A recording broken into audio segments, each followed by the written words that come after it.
Hello, welcome back to the Drop podcast by Amen Breaks, featuring Diligent Fingers. This week we are going to be covering the DNB documentary by DNB Arena. As ever, guys, you can listen to this podcast on all major streaming channels, including iTunes and Spotify. I'm delighted to say that this week we have Diggy back, so let's get into it. Because this is an awesome episode this week. I'm excited about it. And there was loads and loads of hype about the D&B documentary that came out, and as soon as it dropped, I pretty much went on to go and watch it, and I was watching through, and and again, as we've said before, this is a disclaimer for us, right? Like, we're not here to throw shade on anyone or anything like that. But you know what? I think the documentary just didn't get the kind of reaction that I think people thought that it was going to have. And, obviously the most notable issue that people had was the fact that they didn't talk about V Records, they didn't talk about Bryan G or anyone like that at all. And, the context of that documentary, and we'll go and talk about it in more detail, obviously, but in the context of that, they said it took 5 years for them to put together. Over the course of 5 years, any project that takes that sort of time, unless it's an ongoing thing, is obviously going to have some sort of continuity challenges and stuff in there as well. And, it was a good documentary, right? I'm not going to knock it. I enjoyed watching it. I thought it was great. I thought it was amazing. I came away from that documentary really happy, really excited about drum and bass, really excited. I think I was going to save this till later, but I think it's actually good to say this now. For me, how I felt coming away from it was feeling like my time within the scene was represented. And that everything that was talked about, I remember being there. I remember being there when that happened, what the buzz was like, what everyone was talking about, either the excitement or the sort of pushback to do things, or do you know what I mean? I remember what it was like, do you know what I mean? And seeing that side of the scene and feeling like I felt like I was a part of that documentary, even though I wasn't. Do you know what I mean? I felt like my journey had been represented in such a way, because even when it came to switching from vinyl to CDJs, I remember what that was like. I remember the people who were in one camp CDJs, and then the other people that were but every club has got them, so kind of need to move otherwise it's got to be a lot more difficult. I remember that sort of uncertainty of what the scene was going to be like, and I think that was the best thing for me that I came away with. I was really happy that those kind of things that were not normally talked about in other documentaries were actually talked about. It was a bit more in depth about that time than other documentaries normally are, I would say. And that, but in terms of coming away from it feeling like I was represented, or my time was represented, or what we were going, that era of DJs and producers were represented, most definitely. And, definitely. Everything else can be talked about, but I feel like there's going to be a lot of people that will feel like that and be like, for sure. I mean, I remember, when I first started going to raves and stuff like that, obviously everyone was still using vinyl, and, the DJs would turn up with their vinyl bags and or their vinyl boxes and stuff, and the decks would be set up and things like that. And it was a lot of effort, it was a lot of effort to go in there. And I can understand, there's a section in there where El Hornet, he was talking about having confrontations with other DJs and stuff like that when they started producing music, just purely from software. And they were I don't know, it's probably misdirected, anger and irritation at the fact that these people have invested thousands. And even now, hardware isn't cheap.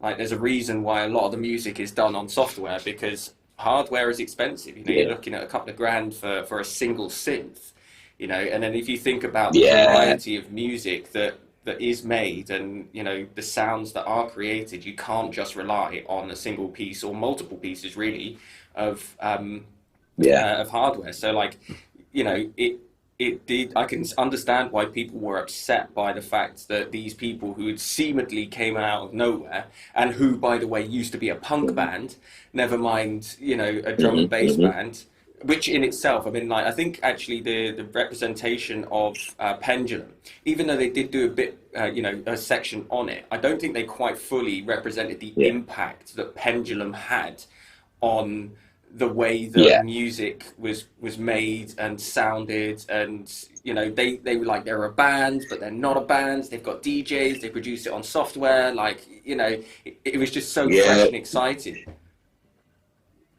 It was crazy. This is what I mean. I remember when their first tunes came out, like Vault.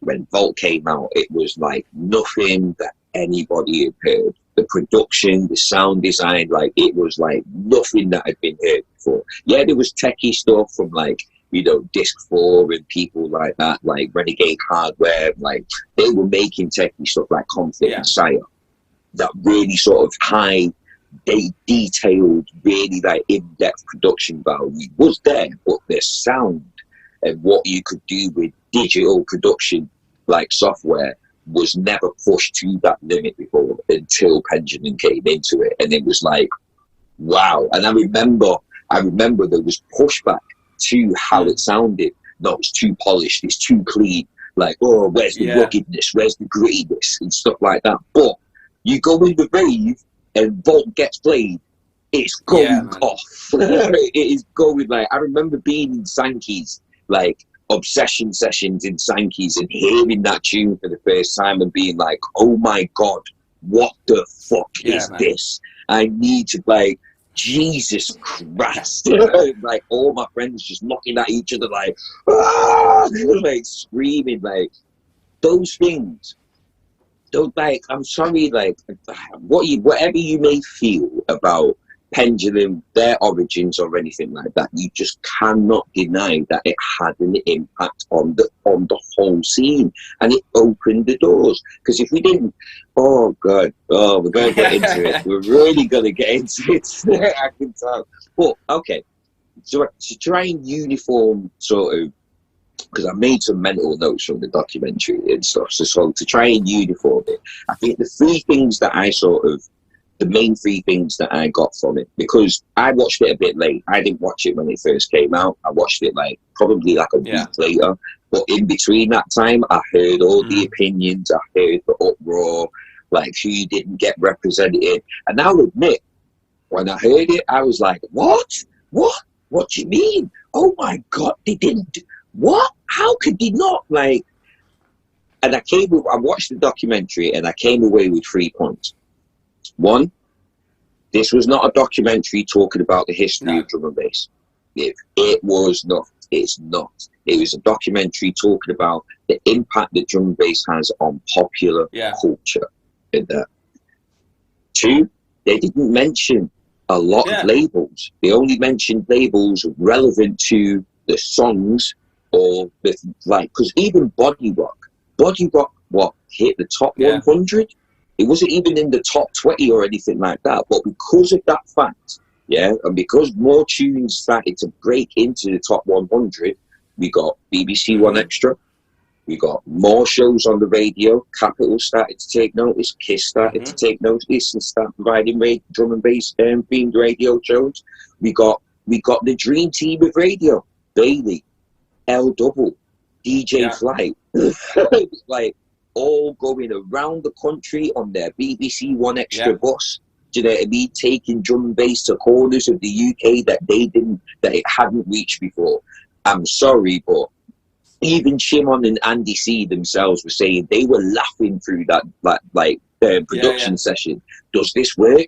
Does it sound a bit weird? Like, well, like they had no idea what it was going to do, but it did what it did, and as a result, it went further than we ever thought as a drum and bass scene it would go. Third point: every single person that is in that documentary has had some sort of mainstream success.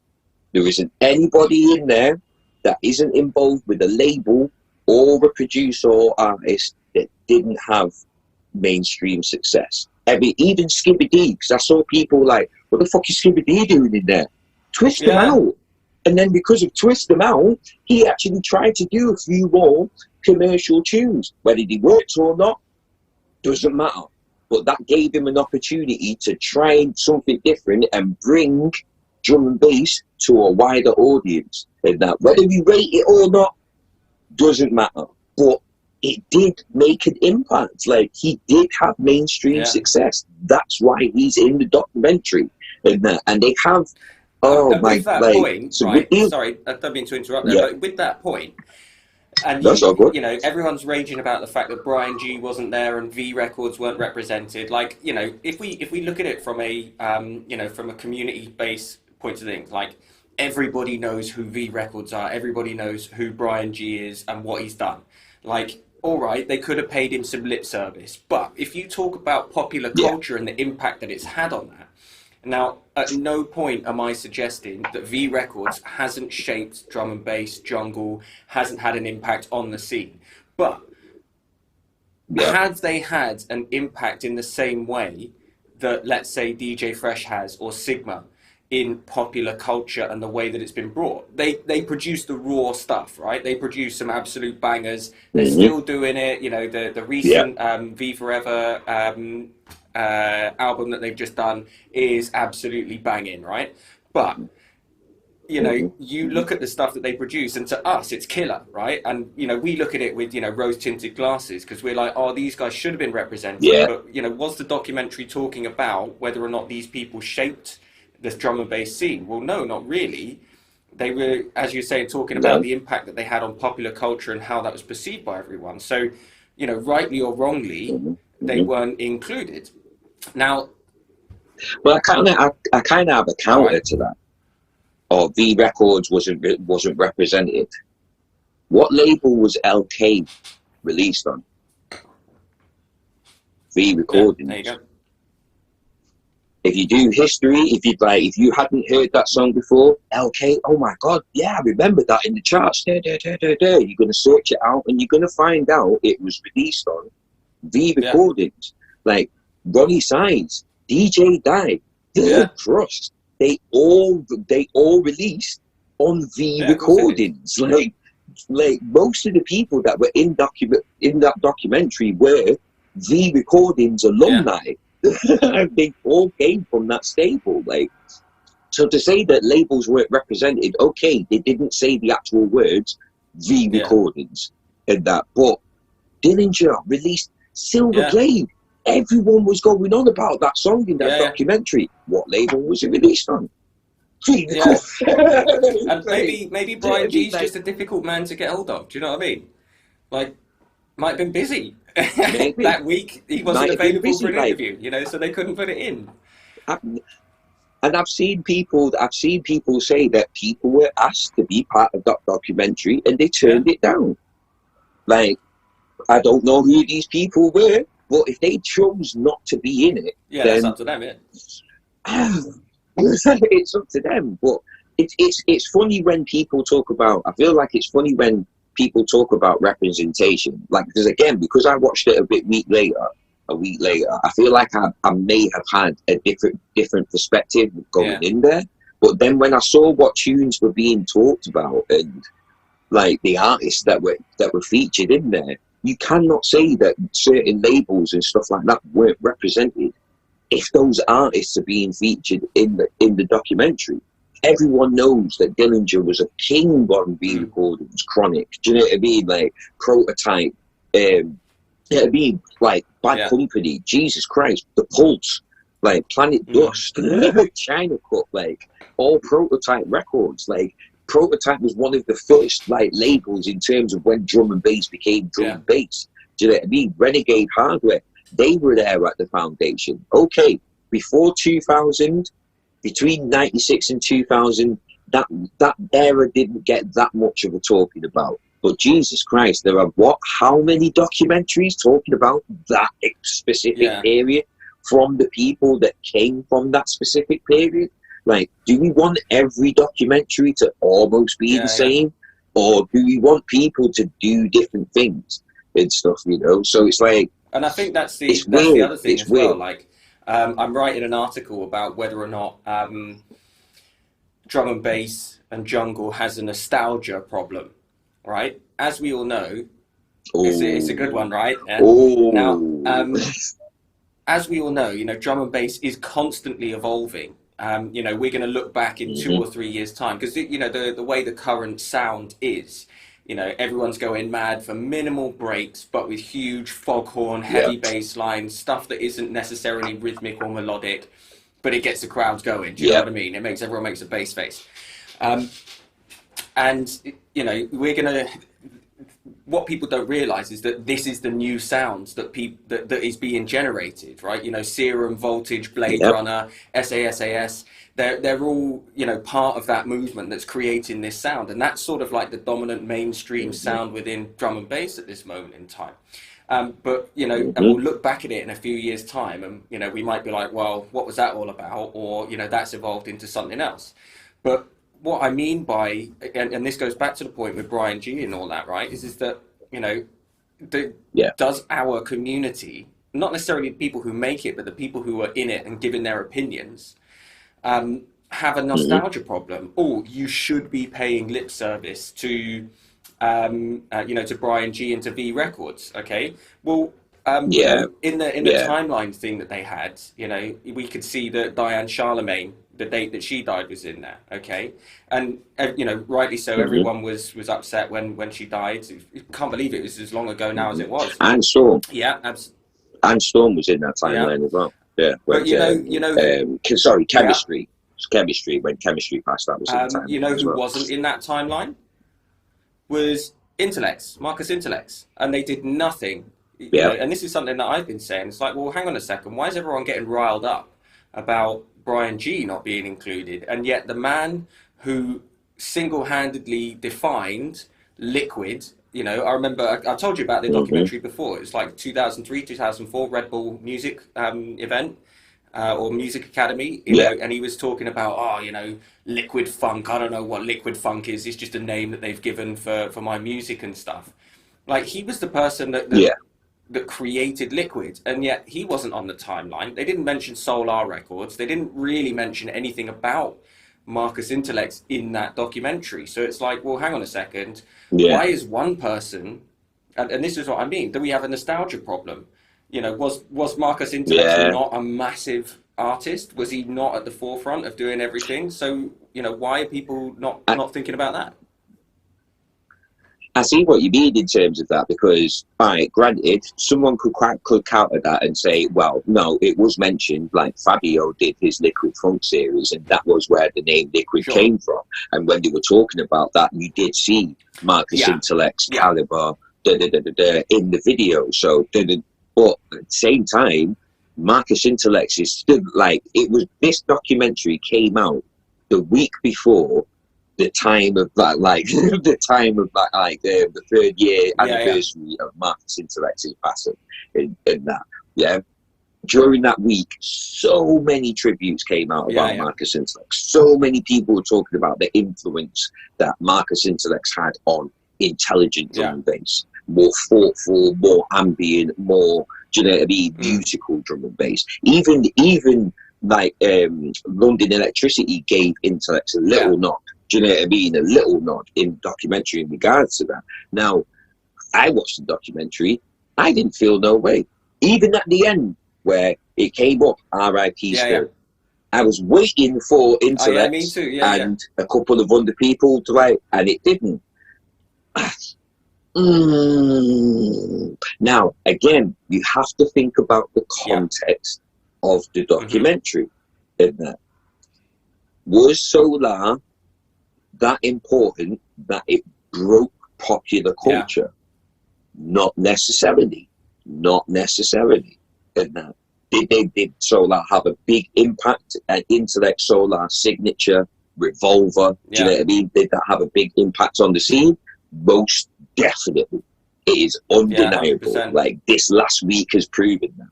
But did in the context of the documentary, not necessarily. Do you know what I mean? And I can't get mad at that because, again, they have made, if you watch the documentary all the way through, if you take in what the documentary is actually trying to say, look at everybody that was featured in there. Because this was the thing, like I got to the point where I was like, right, okay, I'm upset about something, but am I going to spend the rest of my time watching the documentary being upset about that one point and letting that distort everything else in the documentary? Or am I just going to leave that there, see what else is said? Because I'll be honest, for everything that I had a bit of a grievance for, there was somebody that backed up an element of my grievance. Case in point, you had Goldie. No one will ever, that would never be credible. That pop and drum and bass, that pop and bass will never be credible as long as I'm alive. And that, but at the same time, Goldie is saying he loves and respects Fresh. He loves and respects Chase and Status because they were straight down the line. We're coming into the scene. We're making everything, not just drum and bass. We want to experiment. We want to work here. We want to work there. And that they were straight down the line. And that so you can respect Fresh. You may not like his music, but you can respect Fresh for what he did because Fresh broke Rita Ora, a man that came from drum and bass, broke a popular artist. Yeah, absolutely. It's like, come on, it's like, mate. You know, when they were talking about the track that they did with Take That as well. It's so funny how these things happen, isn't it? The last podcast we were talking about, you know, DJ Fresh and the track that he did with that, and lo and behold, it's in there. You know, so in the documentary. And, you know, again, I can see it from, and this is what I mean. Like, this is the nostalgia problem that people have. It's like, well, hang on a second. Drum and bass is about moving things forwards. It's about trying out different sounds. You know, if the Reese bass line was never discovered, it was never created, then, you know, would we be in the same place we are now? And when that first came out, people were like, wow, what's this noise, you know? So the fact that, you know, and Sigma's talking about that as well, Fresh, you know, they're talking about that. It was like, you know, some people didn't like it and we got some backlash from the drum and bass community. But, you know, in a popular culture context sort of things, I mean, how much good would that have done? All right, maybe it's a little bit cheesy, you know, maybe just because they're pop stars, that you know, as a drum and bass head, as a junglist, you're like, oh, you shouldn't be anywhere near that. We're underground and stuff like that. And yet at the same time, we all want everyone to hear the music. Well, how better to get, you know, one of the biggest, you know, pop bands, and they are. I don't care whether you like them or not. They are one of the biggest and most successful pop bands of the last 20 years, 25 years. You know, everyone in the UK knows who Take That are. They're doing another reunion, this time with Robbie in there as well. So it's, you know, everyone knows who they are. What better way for you to introduce a wider audience of people who wouldn't necessarily associate that sort of thing? And again, that does change the way that people perceive it, because they're like, oh, hang on a second, I thought drum and bass was all about, you know, illegal raves and, you know, illegal drugs and, you know, all this bad stuff going on, and all of a sudden, you know, this pop bands that you loved as a, you know, as a kid or as a parent, you know, we like Take That. All of a sudden, they're doing drum and bass. You know? Well, you know, that's about as, you know, different to your perception as it could possibly be. And you know what? It's not a bad tune. It did, like, I've still not heard it. You know? I listened to it a little while ago. It's not, but it's not a classic. It's not original Nutter by any stretch of the imagination. But you know, it's not a bad tune. It's a polished tune. It sounds good. It's got a catchy hook. You know, the lyrics to it are pretty good. You know, and it's a standard. Well, I think it's weird. I think it's weird. It's slow. I think this podcast is slowly turning into this nostalgia problem, because I feel like there is a lot of you know, there is a lot to that sort of idea, because okay, cool, Sigma worked with Take That. I remember when Adam F and Fresh brought through MOP, Method Man and Redman on drum and bass tunes. I had the picture discs. Bro, and I was buzzing my absolute mind off. And that, oh my God, my favourite members from Wu-Tang Clan are on the drum and bass tune. What is going on? Like, and they, well, that's breakbeat chaos. And that, like, so that's okay. Yeah. That's okay, but Take That isn't. Rita Ora isn't.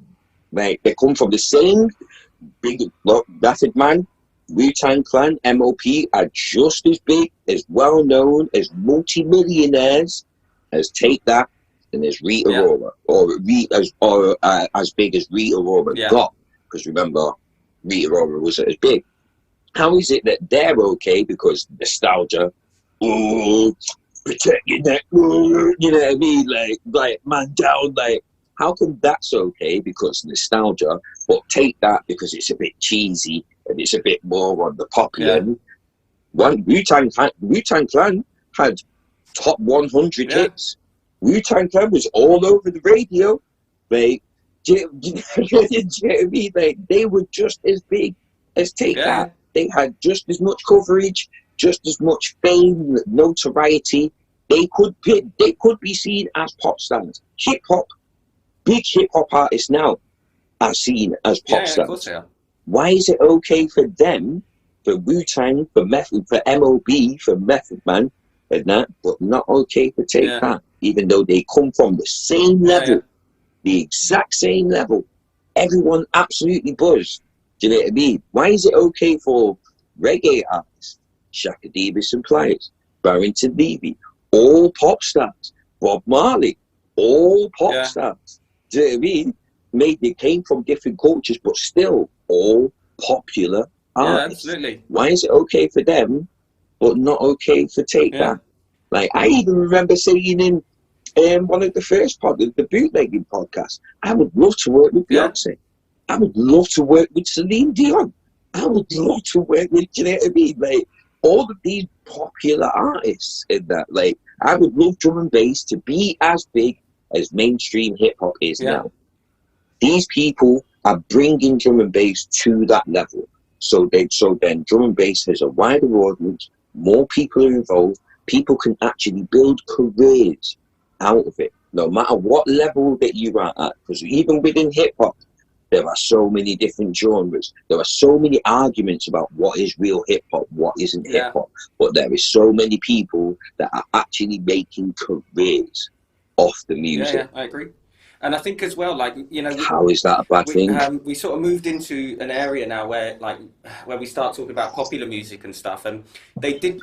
And again, I'm actually a little bit surprised that people didn't have more of a reaction to the inclusion of a group like Rudimental. All right, you know, and you talk about you know, breaking popular culture. Well, have they really had as much impact on, you know, popular culture than, you know, let's say DJ Fresh? Well, maybe not, but they were included there, and you know, I thought it was a bit weird that they included them, but then, you know, other people's reactions were about different bits and pieces. So again, you know, it goes back to a sort of nostalgia aspect of stuff.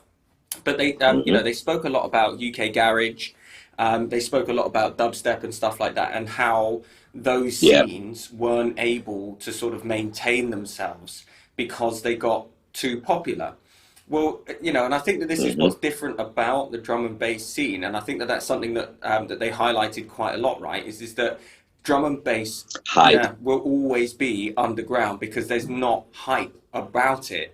Do you know what I mean? Like, and again, you listen to like those, you know, the classic commercial UK garage tracks, so, you know, like Baby Cakes. I can't remember what they're called. You know, Bring You Flowers. I can't remember the Sweet Female Attitude, things like that. Like, that's no different.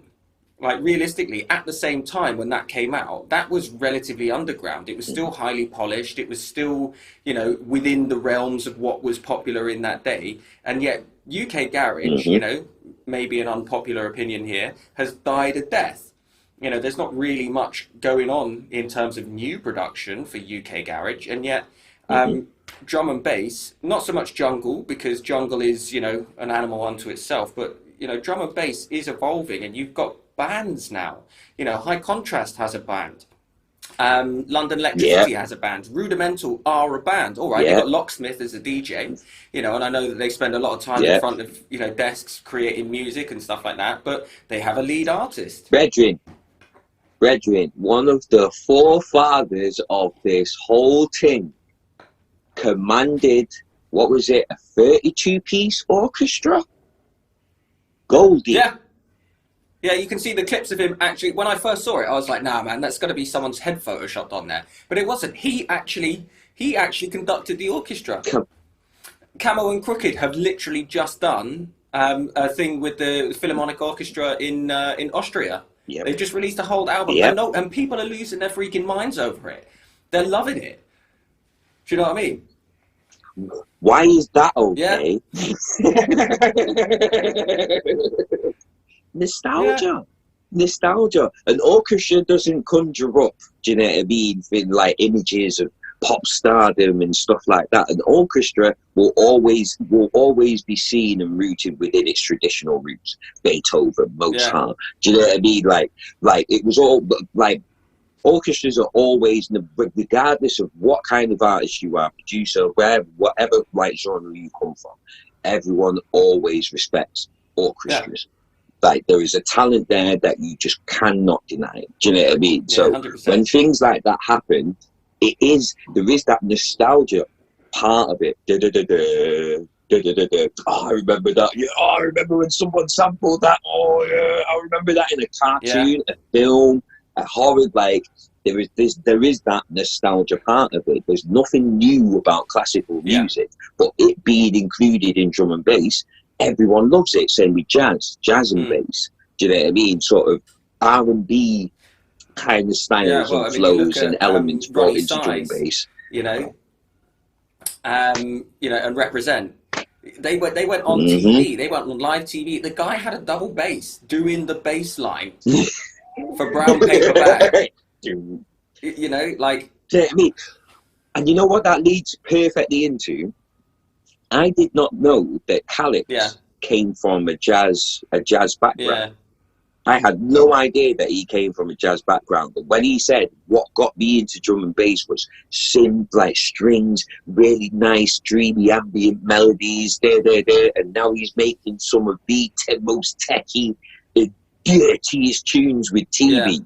Do you know what I mean? For the last 15 years and that. But then you've got people saying, "Oh, that pop stuff won't bring people into like."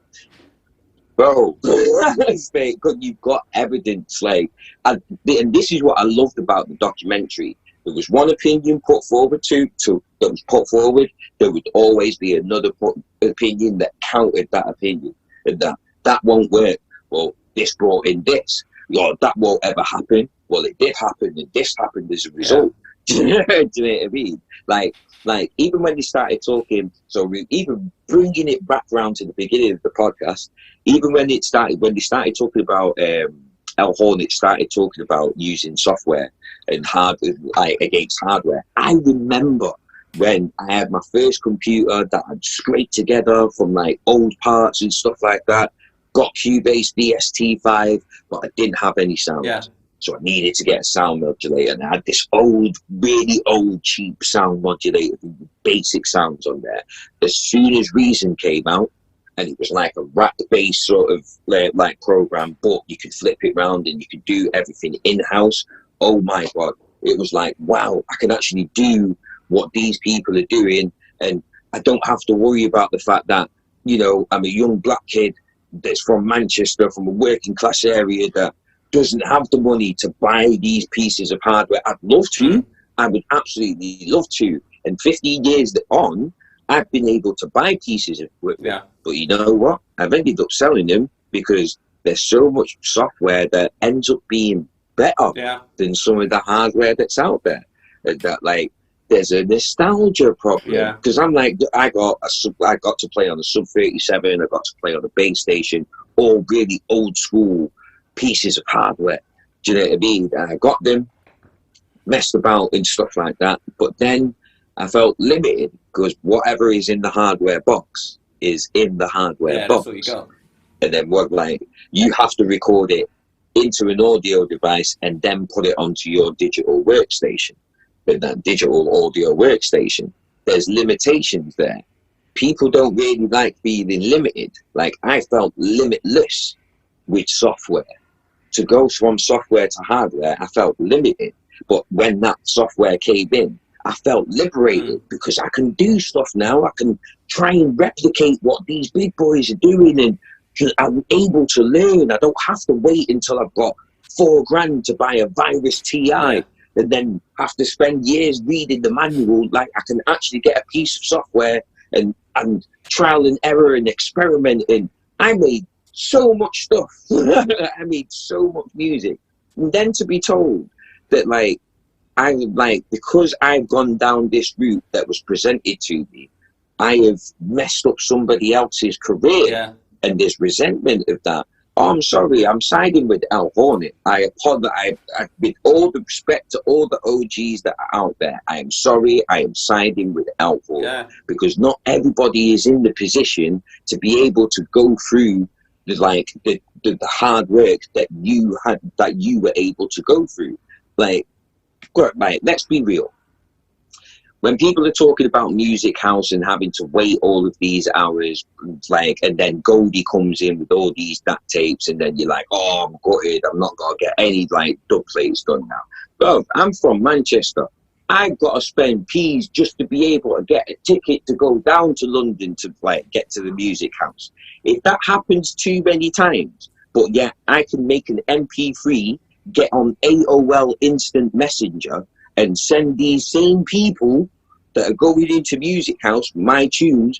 What do you think new artists are going to do if they're not able to be at that level of spending £2,000-3,000 like Hype was a month on dub plates? Like, what do you expect? If there is an easier option, people are going to take it.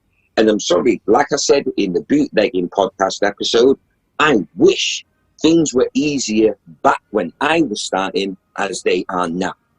I wish I had YouTube back then. I wish I had people that were willing to teach me, and because to the point, and I will be the realest that I will ever be. As an artist, people look at me, and because I've reached certain levels, they think that I know more than what I actually know. I have learned more in the last few years, in the last, say, 3-4 years, than I have ever had in the 15 years that I've been in this scene. So that's 11, 12 years where I was just winging it, trial and error, just figuring things out. I've learned more in the last 3-4 years than I have in that time, in that first beginning time. Come on. And I think that's what a lot of people when you put it into perspective. I think that's what a lot of people don't sort of realise. And again, I remember having this conversation with one of my mates many years ago, right? And you know, he's a bit of a purist as well, you know, and he was like, oh, you know, making music was harder back then. And I was like, well, yeah, of course it was. And he was also, yeah, but, you know, it was so much better. And I was like, well, why was it better? And it's like, well, you know, because people had to put loads of effort into it. They, you know, roll it back through the tapes and things like that. I'm like, well, yeah, sure. But that's what they had to do. That doesn't mean it was better. You know, that doesn't mean that it was, I mean, that's why it's called jungle, right? Because it was all raggedy and it was all over the place. You listen to some real old school jungle tracks, you know, from back in the day. I mean, I even remember listening to an interview with Hype on the radio many years ago. And, you know, he was saying that, like, you know, there was a track that he made when he was 19. And it's like, it's dodgy as fuck, mate. Like, it's all over the shop. The brakes are not EQ'd, you know, everything's all choppy and jittery. Nothing really blends all that well. It got released because that was at the time, you know, obviously at the time, you got to look at it in context. It looks good, you know, it sounded good, it looks good. I mean, it was a basic jungle track. It was obviously not the best stuff that Hype has ever made, but, you know, you look at the way that's being done back then, and you're like, well, actually, things are much better now. So, you know, and I'm firmly behind Al Hornet when he says, like, it was the inevitable jump that drum and bass needed to make to stay relevant. You know, in the underground scene, when you start to democratize the ability to make music, it has to be accessible to people. And I think what was happening, as they said, is that a lot of artists felt like they were being marginalized because there were so many new artists coming through. And it's like, well, okay, well, if you want to stay with the stay with the old ways, fine, do it, but you've got to live with the consequences of what's going to happen. DJ Hype said when they Yeah. moved to CDJs, and they went in Mhm. there with their MP3s and even their CDs, and he was like, he turned up with his box of vinyl and he wasn't able to mix. Thinking he was the big I am, Exactly. and that everyone's bigging him up and that, and then he gets onto the decks and the needle skipping, and he can't say to the ravers, or it's because the sound engineer hasn't sorted out the sound, so the needle did so he had to make the choice. Do I stick with this vinyl, or do I move to CDs and start using CDs? A lot of people had to make that choice. It's like I was saying before, even on the lower levels, we had to make that choice. I was so happy when Hype pointed that out. I was so happy, because before it was just it just wasn't said. Do you know what I mean? It wasn't talked about to that effect. Yeah. Do you know what I mean? The transition between vinyl and CDJs. For him to say that, and even to slightly take the mick out of himself. Oh yeah, walk in there with them, oh Hype, yeah. They're shouting my name, chanting my name, and then they get on there and everything's jumping. Oh, you shit, mate. It was it was so refreshing for him to just be honest about it. Do you know what I mean? And the fact that even on the top level, there were decisions that had to be made. I am someone that is helping push the scene forward, but there is a thing that is holding me back. Now I can either make the change myself, or I can force other people to make changes around me. Do you know what I mean? Thankfully, when it comes to sound engineers, and I've got to big up all the sound engineers, because I think they hardly get a shout, really and truly, when it comes to this thing. But when it comes to sound engineers, thankfully now they've been able to figure it out. So you can have CDJs and turntables. Do you know what I mean? You can have Friction playing on his CDJs and still have Andy C come through with his 3 turntables and do you know what I mean, what he's doing. Same with Marky. Do you know, okay.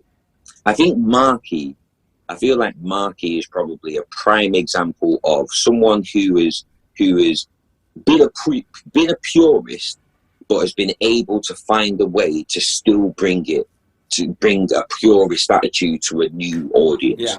Because the first time all these kids saw Marky pick up a turntable, turn it upside down, and start scratching with it, that blew everyone's minds, even mine. To see that live, and Marky is revered. Same with Hype.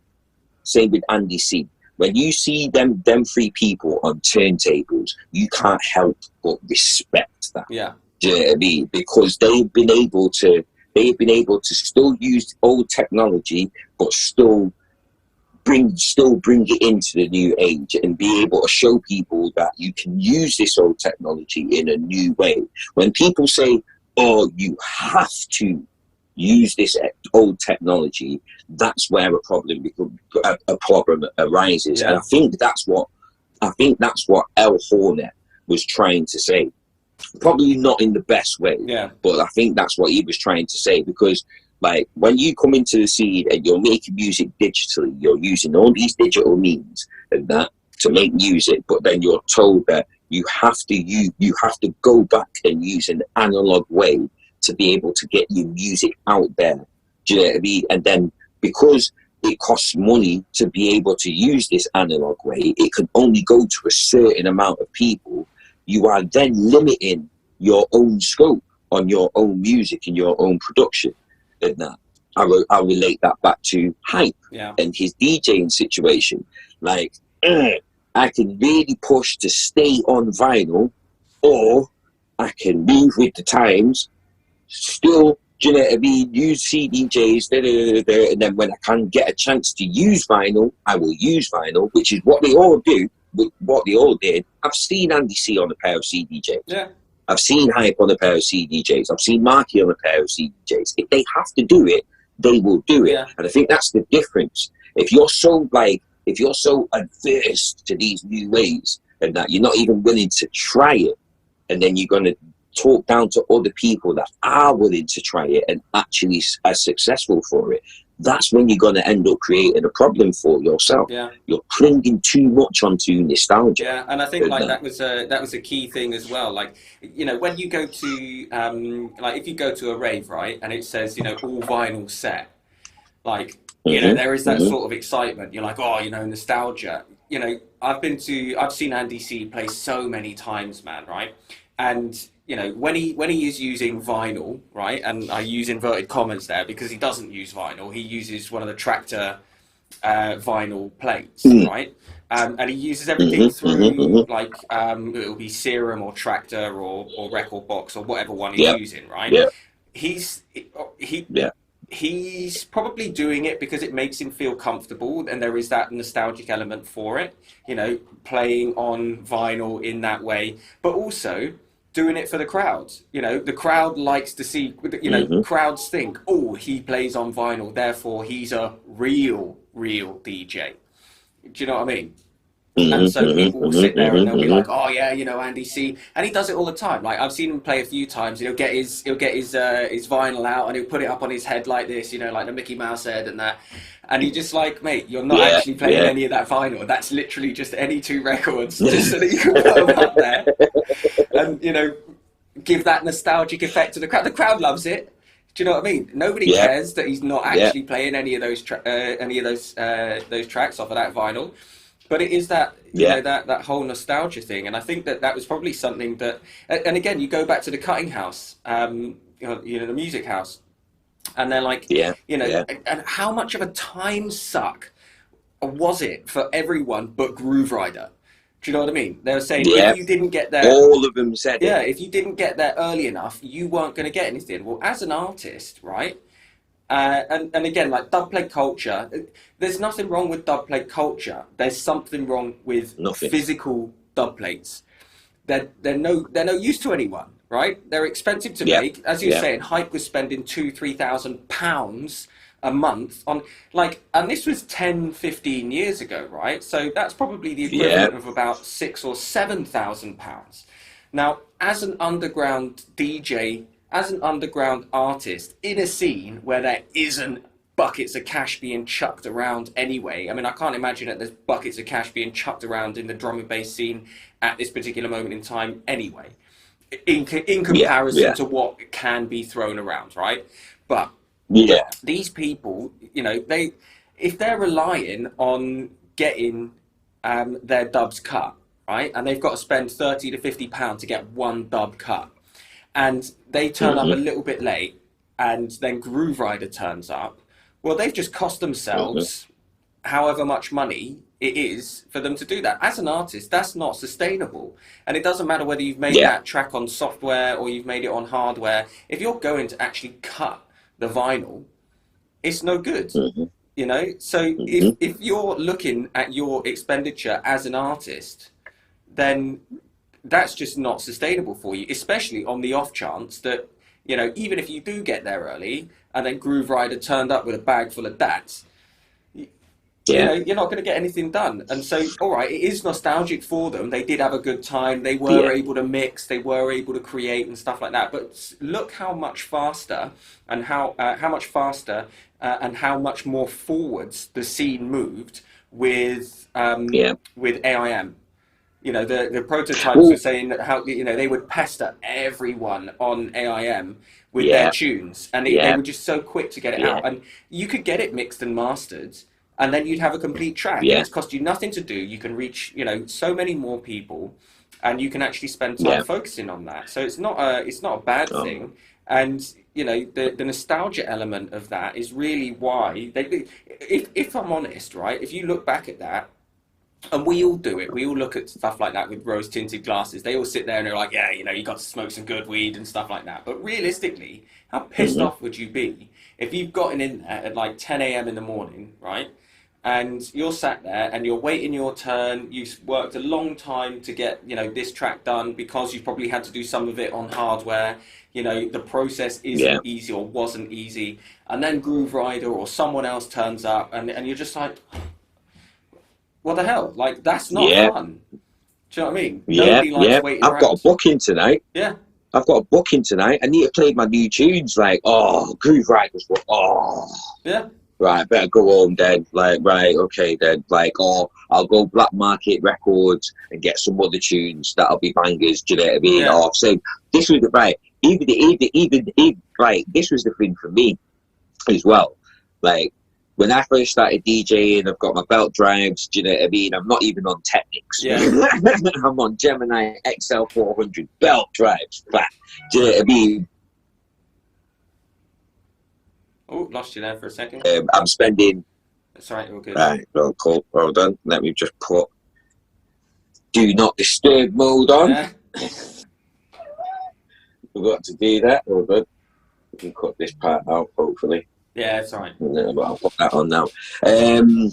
Yeah, like so I'm on my belt drive turntables, but I'm spending each month, like whilst I'm working my full-time job, I'm spending, or at least trying to spend at least say 70 to 100 quid a month on vinyl tunes. Yeah. Then I'm making my own tunes, or I can go to a cutting house and spend £35 on an acetate.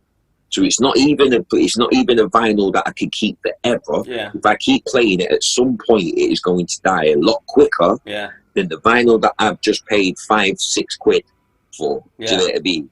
35 quid, one tune. Yeah, it's my own, but one tune. 35 quid, 5-6 tunes. Bad boy tunes. Yeah. And that from Ed Rush and Optical. Bad Company. Do you know what I mean? High Contrast. Ronnie Size. Andy C. Do you know what I mean? Like, better tunes. Or the CDJs. So I can spend 35 quid buying some tunes on vinyl, but then I can put 5-6 tunes on a CD. Yeah, and if they've got a CDJ, then I can play the tunes off a CDJ. This is what every artist is trying to figure out in their head with the budget that they have got, yeah? But everyone's talking like, oh, the music house, oh, it was sick in the music house, rah. But if Groove Rider comes in, it's all fucked. Yeah. Come on.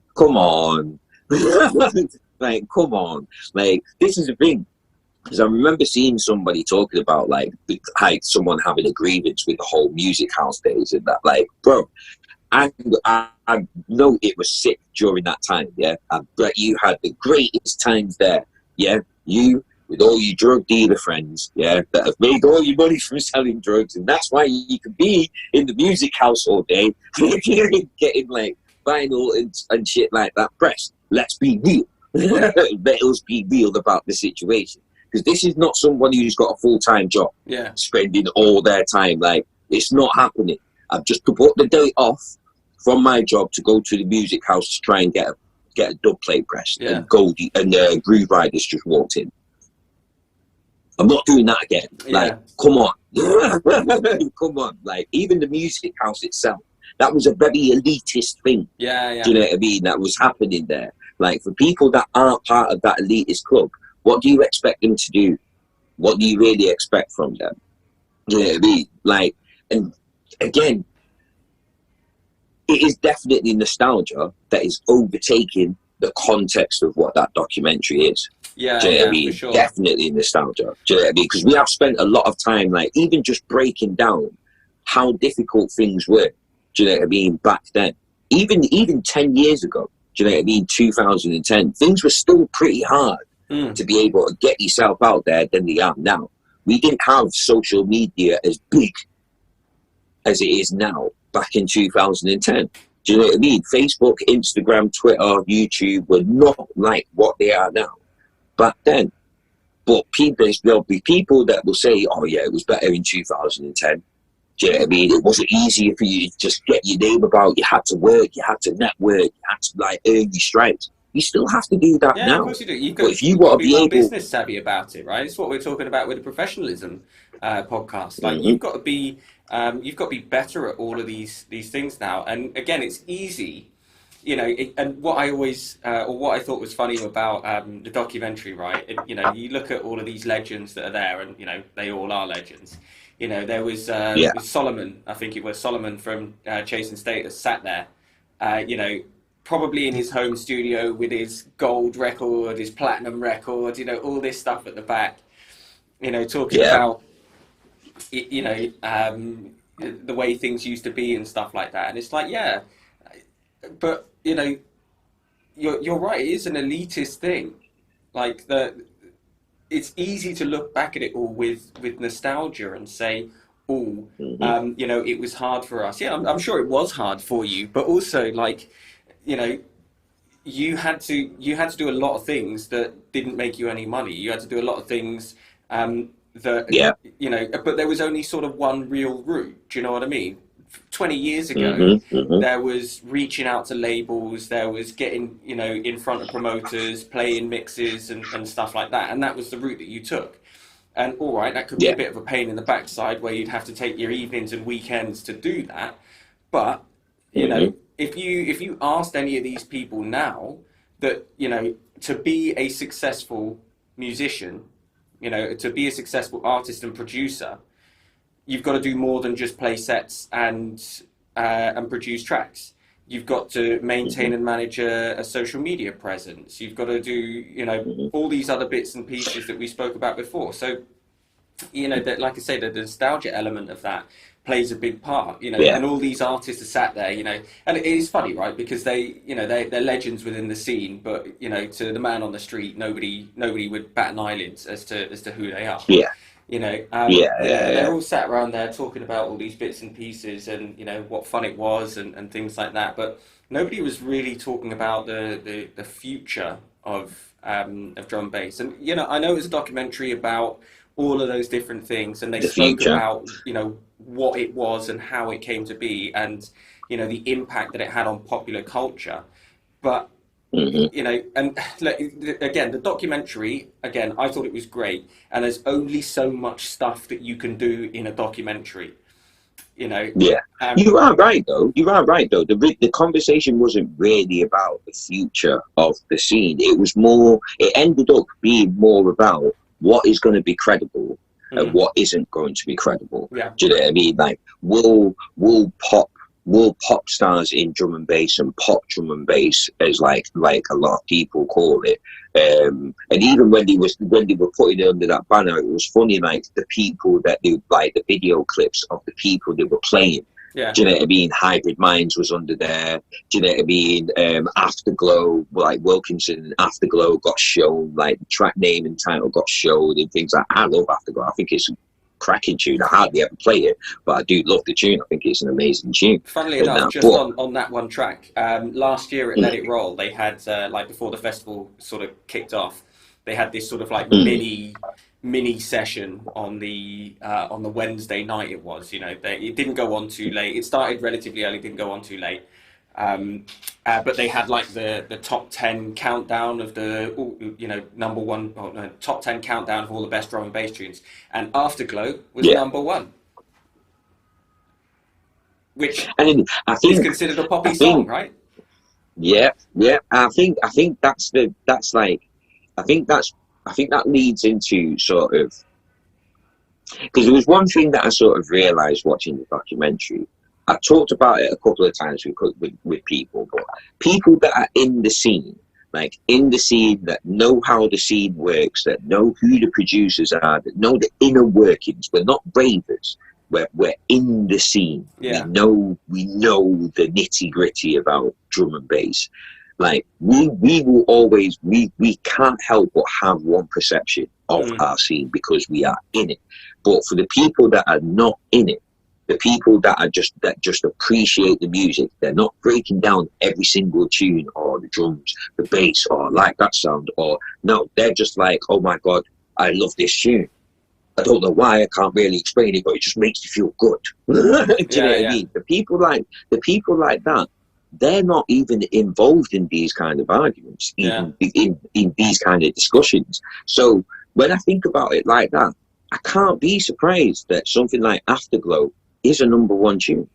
Like and I can't be surprised by that because it's not like we're judging this scene and judging this music from a unique perspective of being in it. yeah, But for the ravers and I've heard even I've said it in my career that, oh, what is this tune? Oh, why do people know? Why do people like this tune? Oh, it's just ravers that don't know what's what, and we can't expect them to know what's what because they are not in our position. Yeah. They are not in it. They don't know the inner workings. They don't have an analytic sort of view on the scene that we do.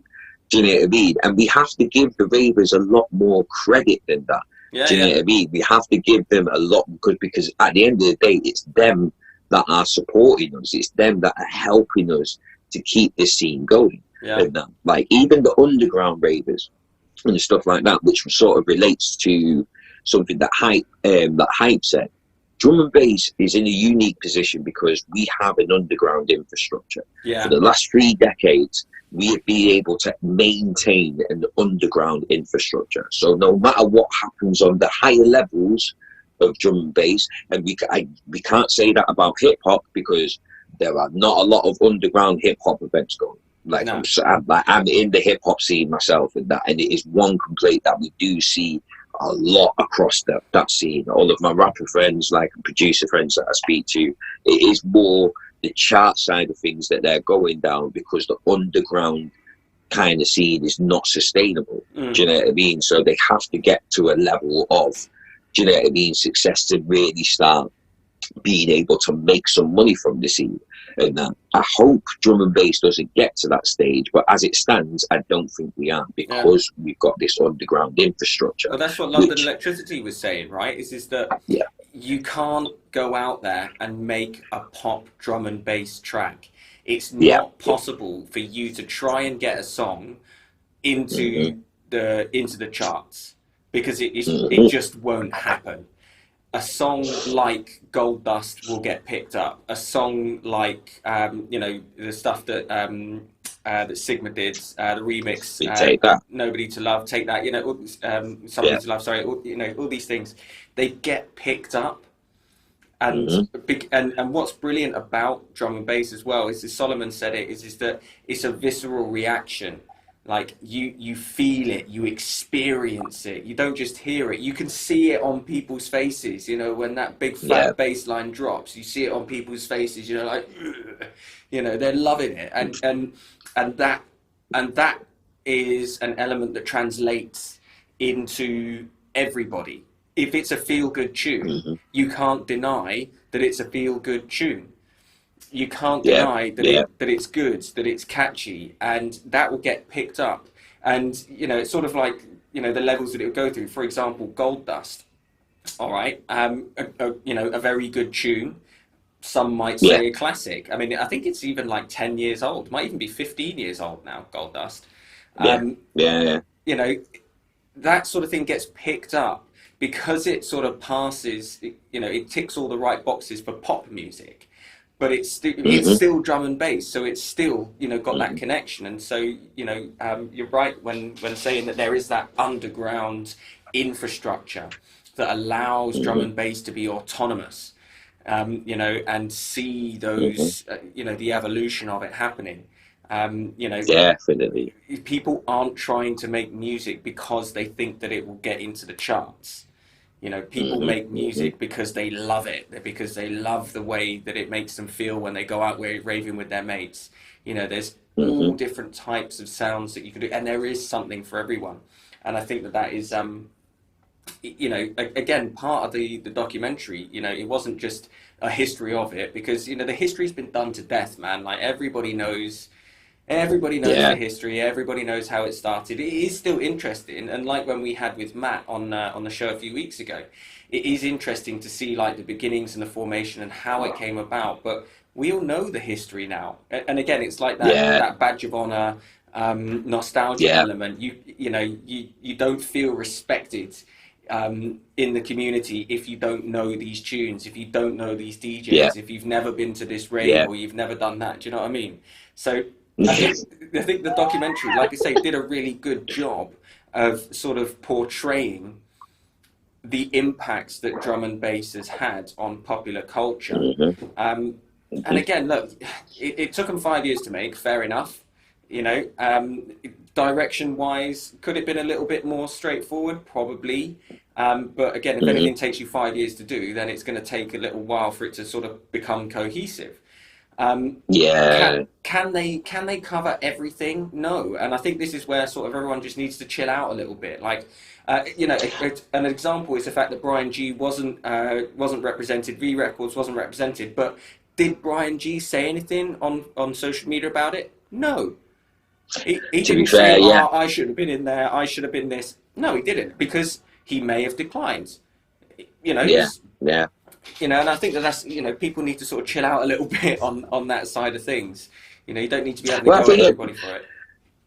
yeah, I think when it gets to the point, when it gets to the stage where we feel where people feel like they have to, they like, if you're every time I'm sorry, I was trying to find the way, right way of sort of explaining it, but to use an example, like when people say, if you're going to do this, if you're going to make a drum and bass documentary, then you have to talk about pirate, you have to talk about, do you know what I mean? This, that, and when you start putting things like that on there, and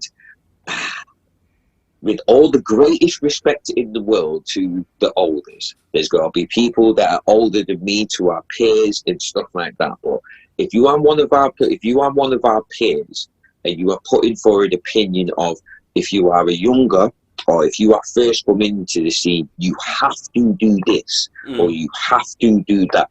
Like, come on. When we are being told when we have to do something, when we're just trying to have fun, we go against it. Yeah. The more we become authoritarian about the scene and become gatekeepers about the scene, the more the youngers are going to rebel against it. And like, we need to really stop that from happening. Yeah. Drum and Bass Arena is a young establishment. They weren't around in the 90s. They were around in the mid-90s when it started, so their attachment to the scene is not going to be as strong as people that come from that era. My attachment to the scene is not as strong, and that this is why I was saying I love the documentary, because I feel like it represented my time in the scene. The Drum and Bass Arena, they're trying to represent their time in the scene, and we have to keep that in context. We can't drill them like, oh my God, you're doing it wrong because you've not done this, you've not done that. Like, that is not the right way to go. They are doing their part, because when you look out, there are, I'm sure over 35 to 40 documentaries about this drum and bass scene, jungle and drum and bass. Over 35 to 40. Like, I think that's amazing, that so many people in the scene feel the need to document all these different sides. Even the podcast that we did with Matt Smith, we documented a different side to the scene that not many people will know about. And that, I think that is more important than rehashing the same things over and over and over again. I think it's important to make it accessible, not mandatory. If you're just moving into the scene, look at all of the new artists that are out there that are producing really great music. It's not going to take you long to sort of work your way backwards and find some of these older tracks. Platforms like Spotify will suggest it, YouTube will suggest it, Beatport will suggest it, Juno Download will suggest it. It's available to you, but it shouldn't be mandatory. We can suggest it. We can suggest it as people being part of the scene. We can suggest. Even last night, I'm talking to Brownson. He's 17 years old. Do you know what I mean? And he's talking about tunes that he's made. He's got a real jungle influence in his tunes. So I'm showing him tunes from 2000, 2001. He's screwing his face. We're on FaceTime, but he's screwing his face like, no way was this being made back then. It's like, bro, and you can hear the influences. Like, it's an approach. We need to change our approach of like having that sort of gut sort of emotional impulse to something. Be like, no, that's wrong. No, that wasn't represented. Like, okay, this was good. I feel like this area could have been better represented. Like, this outrage that we have about something that we love, and I'm not saying that we should not love our scene, we should not have this passion. Do you know what I mean? So again, like, I don't know, it's at the end of the podcast, but this clip, this is no disrespect to anybody, any of our peers, anyone who's involved in the scene. But if you are an older, if you have experience in the scene and your approach is to get angry if something you feel that represents you isn't represented properly, it's music. Do you know what I mean? Like, there are better ways that we can approach trying to teach these youngers. We need to stop getting angry at these youngers about things and being like, right, I appreciate that. Yo, have you thought about this? Have you ever thought about going down this line? This is why, reverting back to our first podcast, the bootlegging podcast, I will never say don't make a bootleg. I will never say don't get inspired. Just think about how you go forward with it.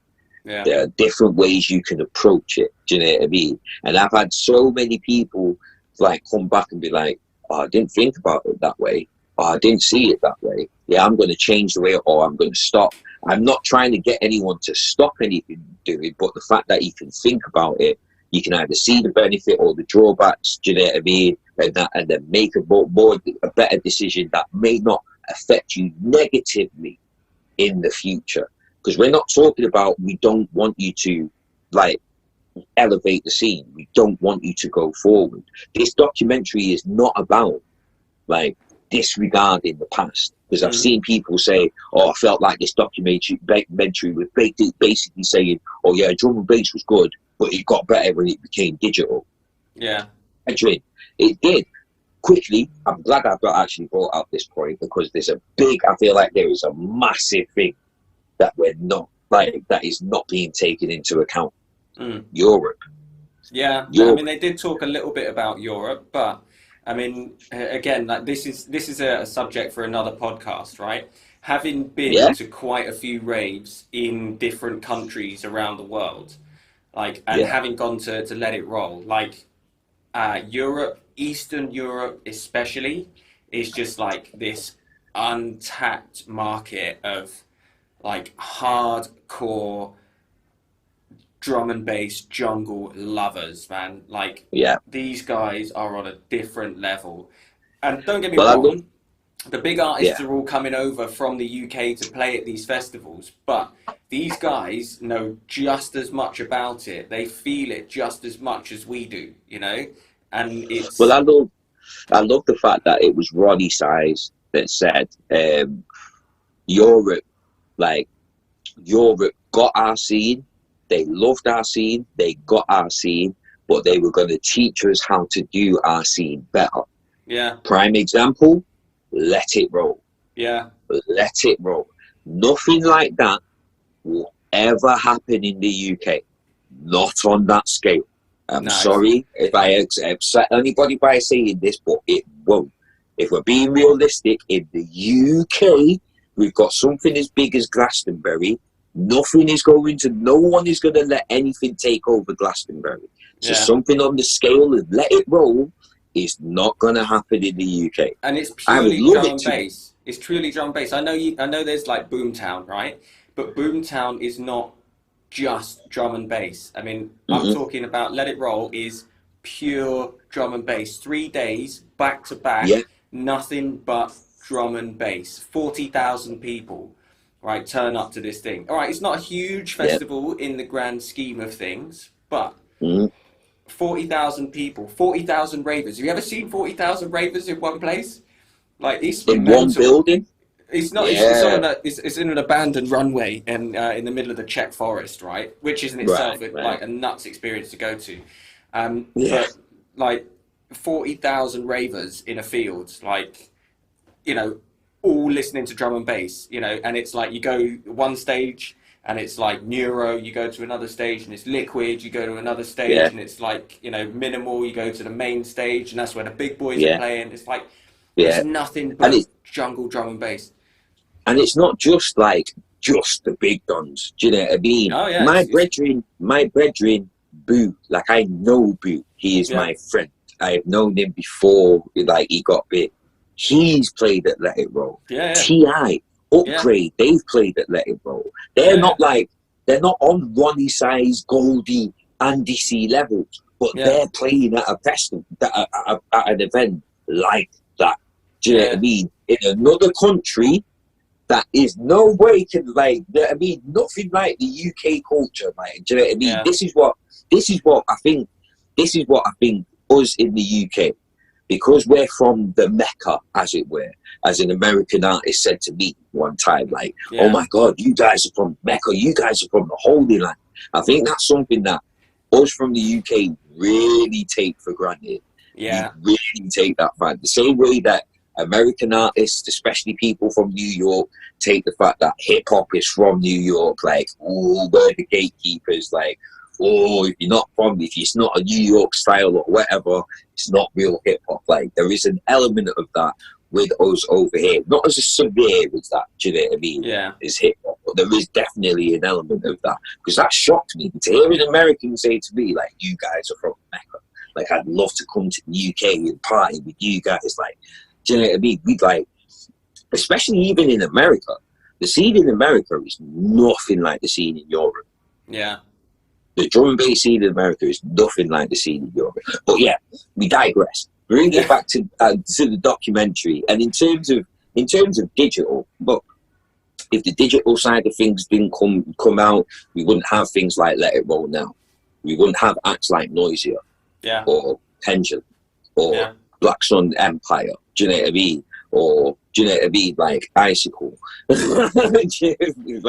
like Ivy Lad, like people like that, like all these, like, I remember even people like Hyde, Keaton and Hyde, they were from Canada. Marcus Visionary, do you know what I mean? Like, all these people, if the digital age did not take off in drum and bass and make it more accessible to the world, like, this is the thing that we don't understand. Drum and bass is on a massively global scale. Yeah. Like, I mean, it's not underground anymore. As much as we want it to feel like it's underground, it is not underground anymore. Like, come on, let's be realistic. Let It Roll. Does that look like an underground thing? No, it's not, is it? No. We're not. Like, again, it's that nostalgia thing. Yeah. We need to accept that the scene how it was before, because I've seen people say that it's sanitized, like like all of this stuff. Do you know what I mean? Like, it's nothing like how it used to be. Like you were saying with your conversation with your friend, oh, it was better back then. Why? Because you had to put a lot more work into it. That does not necessarily mean that it was better. Just because you feel like because your effort, you put a lot more effort back then. Just because you feel that means something doesn't mean that it was actually better. Like, I feel like the scene, nobody can deny that the actual scene itself, from where it began to where it is now, is a bad thing. You are crazy if you say that. You are absolutely crazy if you say that. But if you want things to stay the way they were in the 90s or the early 2000s or even in the 2010s, then that is literally what you are saying. You don't want the scene to move forward. You don't want it to be bigger than what it was when you may have been having your high point or when you most enjoyed it then. Like, it happens with everything. Like, it happens with every single genre. Things are going to evolve. Things are going to expand, especially if it gets bigger. Do you know what I mean? On one hand, we want more people to come into the scene. But on the other hand, we don't want too many. Because, do you know what I mean, mate? It's weird, like, and I think, like, we just need to. I think whether the documentary intended it or not, I think it has really ended up highlighting that fact. Like, where do we, as a collective community, want the scene to go? Do we want it to evolve? Do we want it to expand? Do we want more people to love the scene that we actually love? If we do, then we're going to have to accept that some people are going to come into it that may not be truly into it. Some people are going to come into it with a completely different idea and want to shake things up, i.e. Pendulum. Even Ed Russian Optical. Even Ed Russian Optical. Like, they were just like, they even said when they were making tunes, they hoped the scene would like it because it was so different. But they were making things that they wanted to hear. They were making sounds that they wanted to hear, that they thought were unique, different. And just like, they didn't claim it to be drum and bass. They said they hoped the scene would like it. They ended up blowing everybody's mind and changing the game. And that, like, we want things like that. If we truly want things like that, we can't keep holding on to the past. We just can't. And that, because I don't want to keep holding on. And that, I know we need to like wrap this up, but yeah, I feel like if that's an opinion that I can definitely end on, I feel like, yeah, we need to decide, do we want this scene to move forward? Yeah, no, I completely agree. If we do, then we have to accept that certain things are going to happen. Like, we had to accept that CDs came into the game and took over, and like vinyl wasn't viable anymore. We had to accept that MP3s were taking over. Napster, LimeWire, SoulSeek. Do you know what I mean? We had to accept that these things were now a part of the scene. Do you know what I mean? And evolve from it. Like, we have to accept that streaming is now a part of the scene. Do you know what I mean? And evolve with that. Like, we may not like it. There may be some ways where we are being exploited. Do you know what I mean? In terms of how much we get paid from actual streams compared to how much we used to get paid from vinyl sales and stuff like that. There are things that are going to happen that we will not like. But at the end of the day, it's still moving the scene forward.